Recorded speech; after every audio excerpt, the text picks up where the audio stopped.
crores.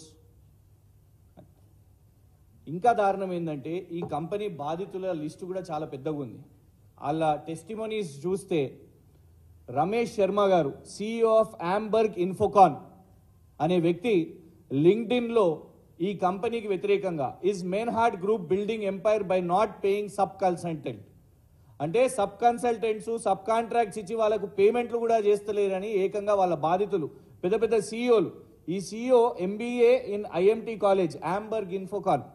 He is a alumni of ఐఐఎంలో చదువుకున్న వ్యక్తి ఈ కంపెనీ బోగస్ కంపెనీ ఇంత పెద్ద వ్యాసం రాసిండు ఆయన. 2 సంవత్సరాలకు వెళ్ళి మేము సబ్ కన్సల్టెంట్గా వాళ్ళకు పనిచేస్తే మాకు రూపాయి ఇవ్వలేదని. ఈయన ఒక్కనే కాదు, group principal design confidence Tom సాగ్రిస్ అనే ఇంకొక వ్యాపారవేత్త, ఆయన కూడా మేము ఇన్వాయిస్లు పెడతాం, 2 సంవత్సరాల ఇన్వాయిస్లు పెడతాం, ఈ ఓమర్ షేజాద్ అనే వ్యక్తి ఎగ్గొట్టేసిండు మాకు పైసలు ఇవ్వకుండా అని, మాతోని బిజినెస్ చేసి మాకు ఎగ్గొట్టేసిండు అని ఆయన కూడా పెట్టడం. BIM digital manager Sharwanand Vaidyanathan, ఆయన కూడా ఇదే చెప్పిన పరిస్థితి. డబ్బులు ఇస్తలేరు, డబ్బులు ఎగ్గొట్టేస్తున్నారు, పనిచేసే వాళ్ళకి డబ్బులు ఇస్తలేరు అని.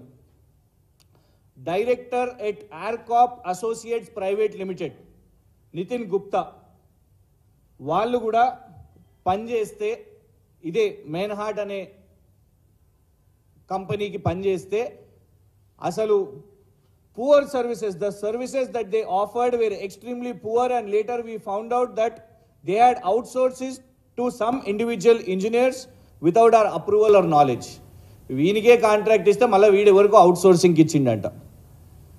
ఎందుకు మన తెలంగాణ హర్షద్ రేవంత్ మేతా గారు ఇట్లాంటి ఫ్రాడ్ కంపెనీలను తీసుకొని వచ్చి మొన్ననేమో గోధి అని 8,000 కోట్లు కేవలం ప్రచార ఆర్భాటం కోసం మాత్రమే అని అనుకుంటే, మరి ఇక్కడ ఎస్ ఈశ్వరన్ గారు, ఎందుకంటే ఎస్ ఈశ్వరన్ గారు సింగపూర్కి వచ్చినప్పుడు ఆంధ్రప్రదేశ్కు మెయిన్హార్ట్ అనే కంపెనీని తీసుకొని వచ్చారు.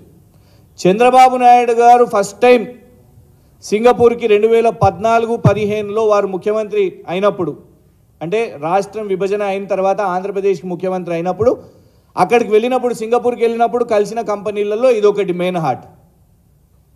అదే మెయిన్హార్ట్ ఇప్పుడు మరి చంద్రబాబు నాయుడు గారి శిష్యుడు అయిన రేవంత్ రెడ్డి గారిని కలవడానికి ఇక్కడికి వస్తారు.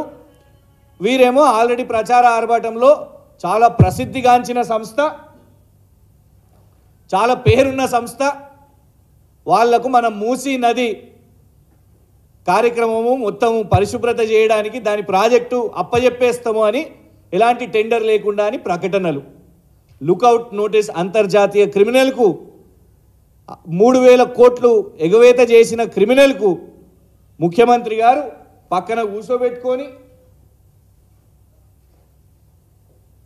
కూర్చోబెట్టుకొని సమావేశాలు ఏర్పాటు చేసి మరి ఏం చేసే ప్రయత్నం చేస్తుర్రో కాంగ్రెస్ ప్రభుత్వం చెప్పాల్సిన అవసరం ఉన్నది. ఇట్లాంటి ఫ్రాడ్ సంస్థలకు తెలంగాణను దారదత్తం చేయడానికి ఎవరు కూడా సహించరు. మొన్న గోధి విషయం మీద కూడా మౌనం వహించారు, సమాధానం చెప్పలేదు.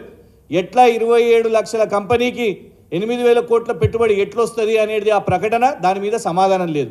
దీని మీద సమాధానం చెప్పాల్సిన అవసరం ఉన్నది. ఇంటర్నేషనల్ క్రిమినల్స్ కోసం తెలంగాణ కాంట్రాక్ట్లు వితౌట్ టెండర్ ఎట్లిస్తారు, సమాధానం చెప్పాల్సిన అవసరం ఉన్నది.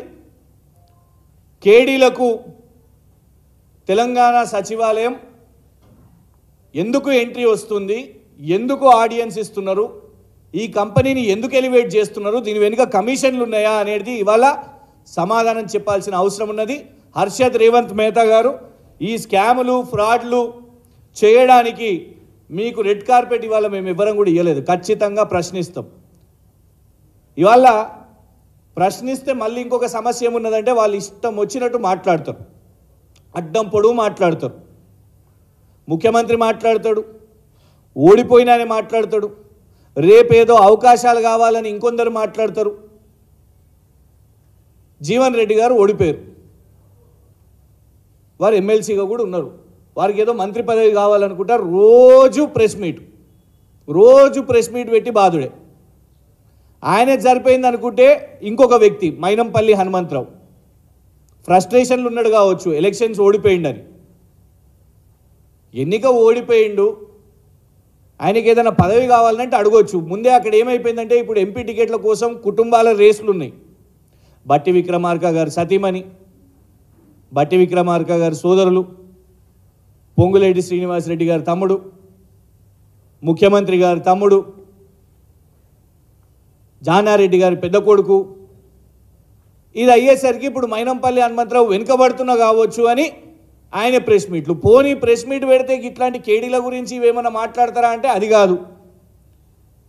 హరీష్ రావు గారిని తిడితే న్యూస్లోకి వస్తాం, కేటీఆర్ గారిని తిడితే న్యూస్లోకి వస్తాం. కేటీఆర్ గారికి కేవలం ఇంగ్లీషే వచ్చంట, సబ్జెక్ట్ రాదంట.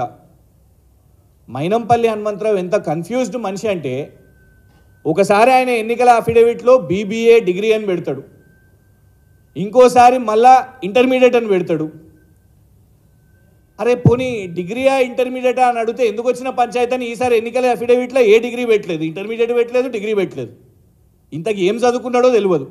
గట్లాంటి వ్యక్తి కేటీఆర్ గారి చదువు గురించి మాట్లాడవచ్చునా? వాళ్ళ కొడుకు డాక్టర్ అనుకుంటా, ఒరిజినల్ డాక్టరో ఏం డాక్టరో మాకు తెలియదు. ట్రీట్మెంట్ ఇవ్వాలి మైనంపల్లి హనుమంతరావు అనే